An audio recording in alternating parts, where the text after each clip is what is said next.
Okay, I'm recording. This is the Dove Lady, Grace Butler, and I'm back from the cruise that I went on, and I'm going to show you a few of the orb pictures I took while I was on the cruise. Also, I'm going to start off this talking about something a little different than the cruise, but I will show you those cruise pictures. Now, you've seen this picture before of light traveling like it's a little living entity. I believe light to be a living entity. And it's one that can morph. It's a shapeshifter. And it can look so many ways. It is ridiculous when I hear people say, well, you're just getting light refraction. But the very same people don't look at all the pictures I have. They look at one or two and make an instant opinion that that's what it is. I wish people would be a little different than that. Now, I get these circles with concentric circles around them. And look at this. This is the hydrogen atom. Does that not look like the circles here? And this is not one of my pictures. I took this off of the website, and this is an actual photograph of an atom taken by people with very sophisticated instruments for filming. They don't know. They could do it with a digital camera and a connection to this source I think I'm connected with. Here's another picture of the atom that I got offline. And see, these little shape-shifting creatures, they can move so many ways. And I think they can be very tiny or very huge. And there's a character, I film him very often. I call him Harry. I've given him a name. Maybe that makes me sound crazy, but I see Harry in my pictures so often. That's why I named him.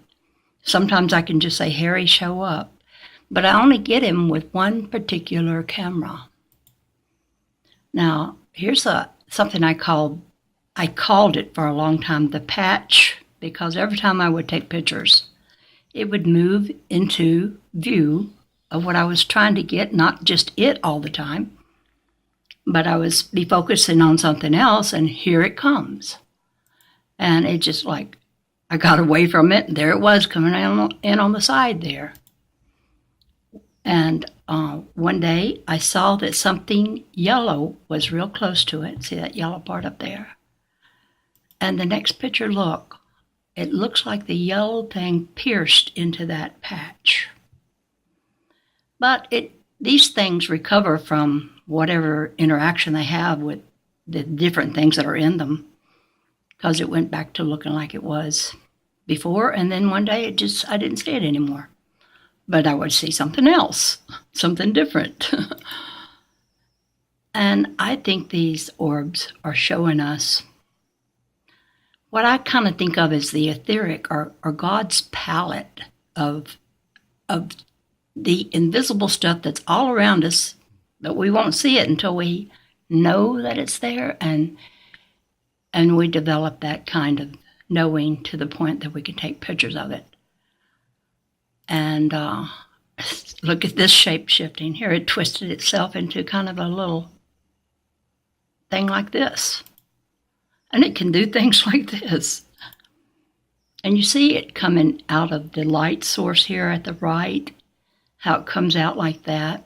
But it doesn't stay in that shape, that teardrop shape. It then becomes further out from the light source. And always when you take a picture of light, you get the little red dots all around. But often I get green and other colors mingled in with the red dots, as you see here in this picture. Now, this is some of those little orbs folded together, and you see the two little eye spots. This is interesting to me, what I have found out recently. I found out about a person I never knew he existed. His name is Trevor James Constable.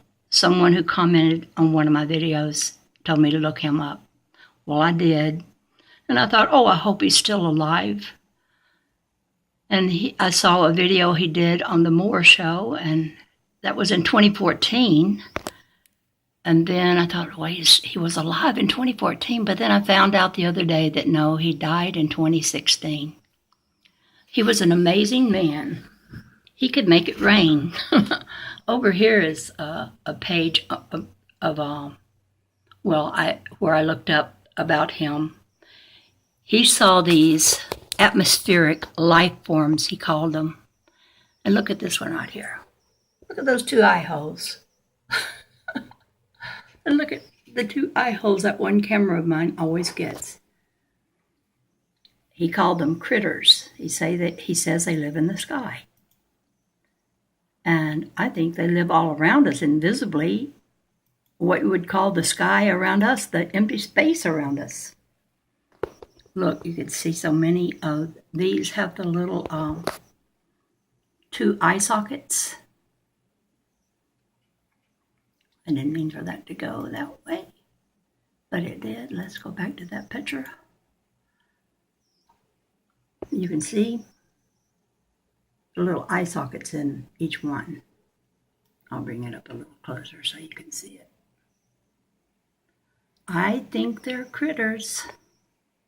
And I think we need to pay attention to what this man, Trevor James Constable, knew. Because he could make it rain. He could make it rain, and if you go look him up on Google, or I just put in his name, James Trevor Constable, and critters, and then it'll take you to this page I'm on right here. And some of these things you can click into, and it'll take you to a lot of information about him, and show him making it rain. He could make it rain with a device he learned how to make because of his experience in knowing William Wright, who also could make it rain. But you know what happened to him. He got put in jail, all of his things confiscated and his books burned. But there's still some of his books out there. I want to find some of them.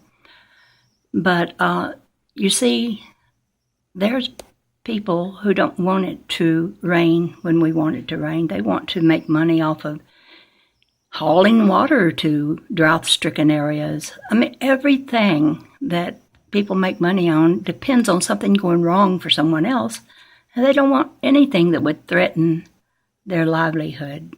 That's why we can't have free energy. That's why if they could learn to teleport, and I think maybe that does exist. Well, look at all the industry that would finish off that's centered around transportation. And yes, it would hurt the economy that way, but I think we would find a way. I think we should look for the free energy and not shut people up and lock them in jail that are the ones who will venture into this. So I'm going to put a link in the discussion bar about Trevor James Constable. You might want to look him up. See, those are some of the little orbs. I get many of them in one picture instead of one single round one that fills a whole page. When I use some glass that gives me lots of shiny spots all together, and then each one of those shiny spots is an orb. And with this one particular camera, I get those eye sockets and also get other things that I don't get with my other camera. It's my Kodak camera that gets that. Anyway, I know that light refraction wouldn't do something like this. How could it? And how could a camera put two eye sockets in every little round orb? But I'm tired of defending myself. I see this with the naked eye. I know it's not some camera malfunction or anything like that, because I personally can see this, but I can't show it to anybody what I see unless I take a picture of it.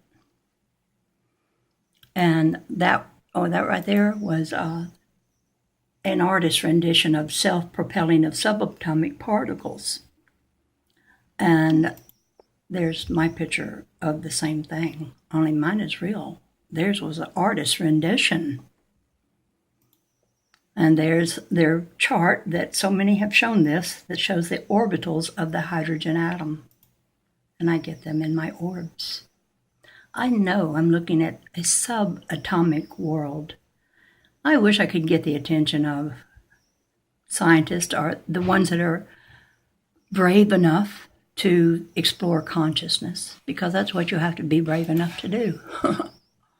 And I think I see the strings that string theorists talk about, and the black holes they go in and out of. Okay, now these are some of the pictures I took on the cruise. I got those little strings, but I've gotten them before right here at the house. But look at this. When I went down further, I couldn't get it all in one picture. That's coming out of that hole there goes down and wraps around like that. I had to take 2 pictures to get the whole scene of that in. And there's the bottoms of another one. So I'm just going to go rather fast through a lot of the pictures that I took. Maybe I'll put it on play and do it that way so you see it bigger.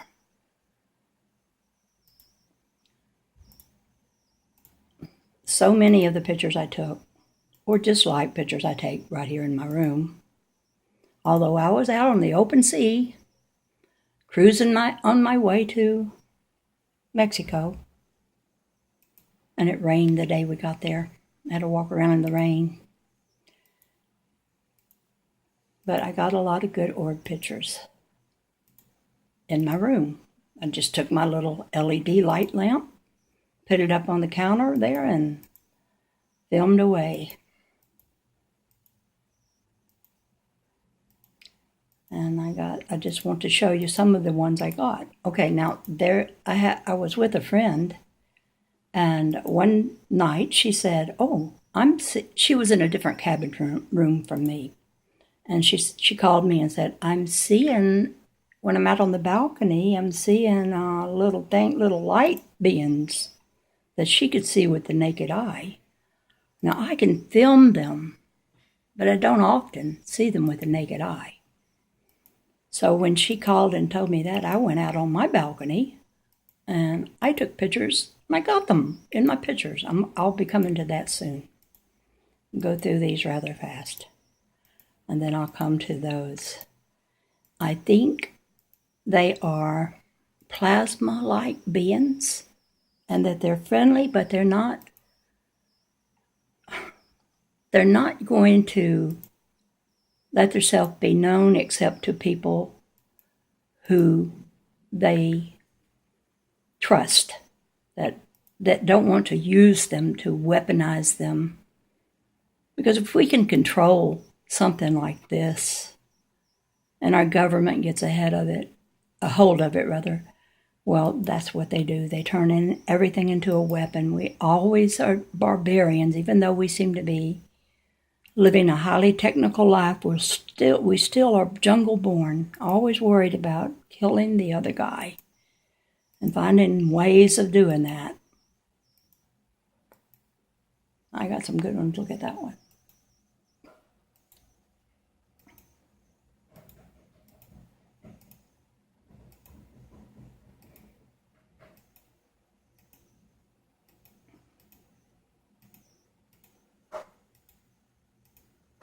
I got the little hydrogen orbitals while I was there, and just real similar to the ones I get at home. I got a lot of color in some of them, and strange things in other ones that I wish I understood what I'm looking at. And I think anyone who watches my videos, they have some kind of idea in their head of what they think I might be seeing. And if you're one of those people, let me know what you think it might be. I would love to hear from you in a comment, or you could email me. I'm always giving my email address out, which is just dianagracebutler@gmail.com. And I love corresponding with people who are interested in orbs. That's my biggest interest.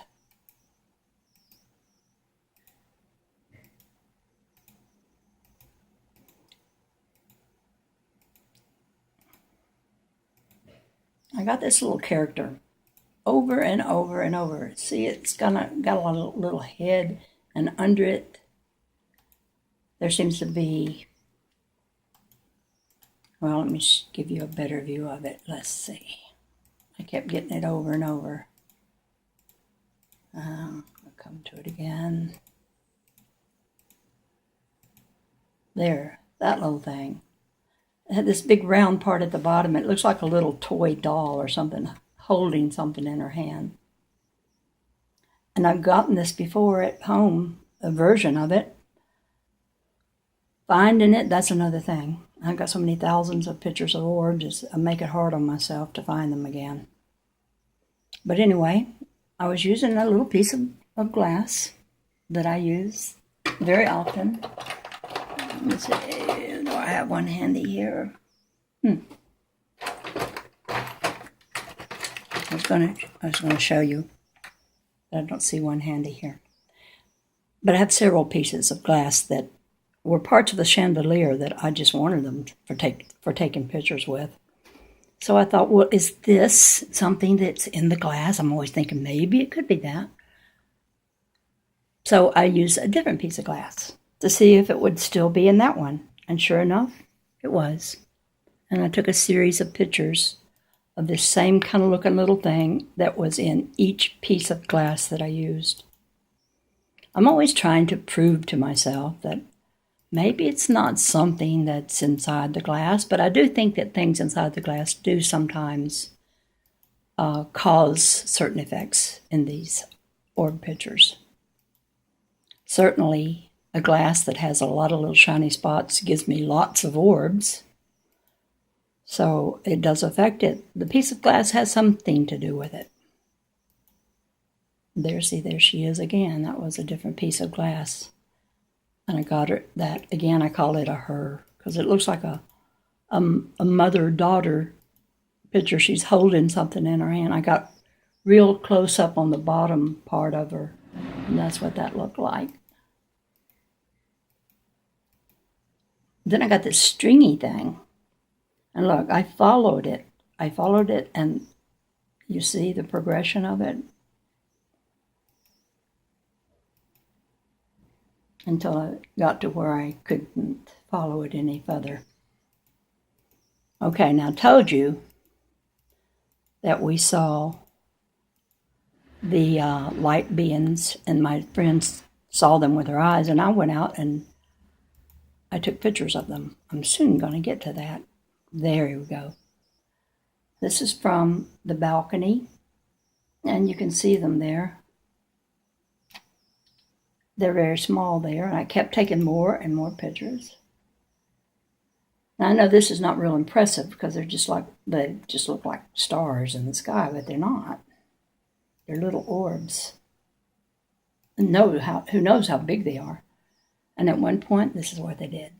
They got real close. I was real happy to see that they sort of came to me. And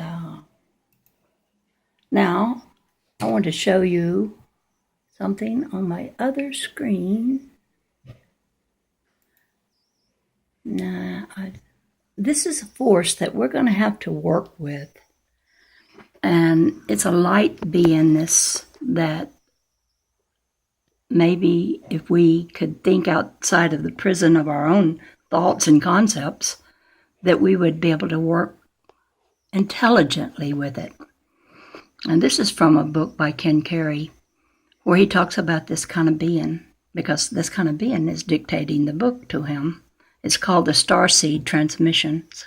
I've talked about it before. But he was talking about the singularity of consciousness, or God, you could say. And he says, I come from a presence where there is no time but the eternal now. I retain, even in the midst of this relationship, an awareness of this realm and of the universal being that inhabits it. I come with a message that will prove vital to you in these final days of your history. My individual identity comes into being only as I enter the context of my relationship with you. When I am no longer needed in this capacity, I will merge back into the being behind all being. There I remain in unity and fulfillment until the next impulse comes to send me on another mission. In the interim, there is no distinction between me and the Source. I and others of my kind desire at this time to bring humans to this same level of awareness. I am a focus of collective human consciousness, but at this time you have little conception of what that means. You do not yet suspect what the singularity of collective human consciousness might be. You still draw identity from the present form of your expression. You feel defined and limited by the flesh and bones. You are only beginning to comprehend your oneness with other forms of life. For me to tell you with these limiting definitions you have of yourself that I represent an element or a focus of your collective consciousness would actually be less accurate than to say I am an extraterrestrial.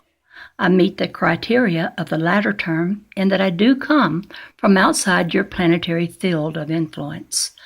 I bring instructions to your race from the directive organ of galactic being. When you remember your true nature and begin to draw identity from the totality of your being, then it could be stated with all validity that I am an element of your own consciousness. However, at that point, you will no longer perceive me as you do now. When you have awakened to the reality of your true being, you will perceive me and all my species as being inside yourself. Until then, you perceive me as being outside yourself. There is but the flimsiest of screens between your present condition and your true nature. It is our mission to assist you in bridging this gap, to awaken you from sleep, to bring you into the fulfillment of your destiny. And another part he says, my work will be complete when I have put you in touch once again with the ancient language, when you have learned to allow this silencing of your thoughts and have begun to focus attention on inner vibrational frequencies. You will become aware of a far more comprehensive picture of all that I am now telling you. Until such time as the life-giving information that comes to you from the source of your being is more readily accessible, I will work within the limitations of your linguistic structure and translate as accurately as I am able. Human beings have a tendency to become imprisoned in their concepts. You must remember that words and concepts can be both fallible and misleading. They are not absolutes. Do not confuse them with the realities they represent. No statement that I will make can be taken as an absolute statement. This does not mean I am coming from a vague place. On the contrary, it means that your words are not precise enough to express the levels of vibratory awareness that I am attempting to communicate through them. Anyway, he goes on talking about trying to get the totality of this message through to even a few individuals, because then we can help awaken the rest of them. And I think that what I'm looking at with these orbs is a form of something similar to this that was dictating to Ken Carey in this book, The Starseed Transmission. And he tells us what our idea of the devil is. Let me get down to that part.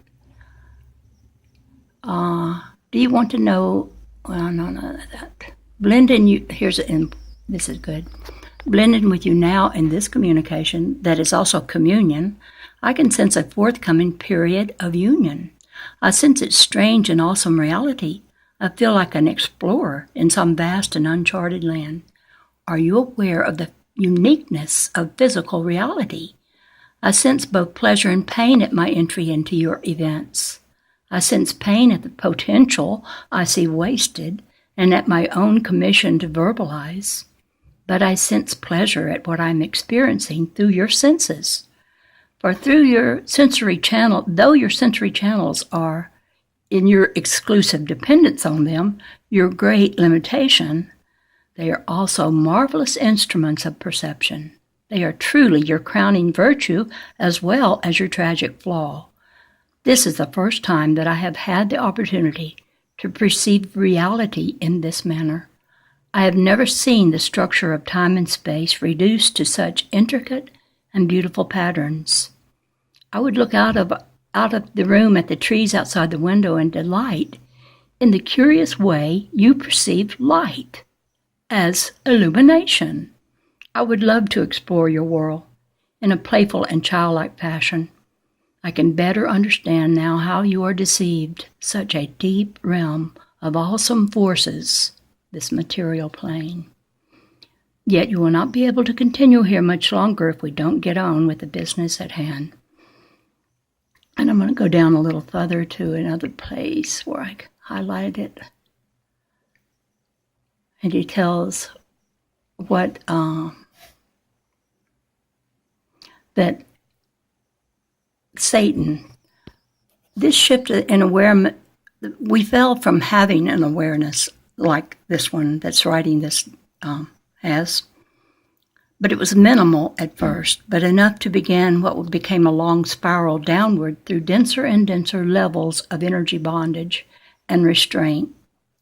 For Satan, your tempter, is the materializing influence who, in its right place, is responsible for the bonding of energy in the creation of matter. And that's very important because I remember from reading the Bible that Satan was called a being of light, a light. He worked with light and was beautiful. So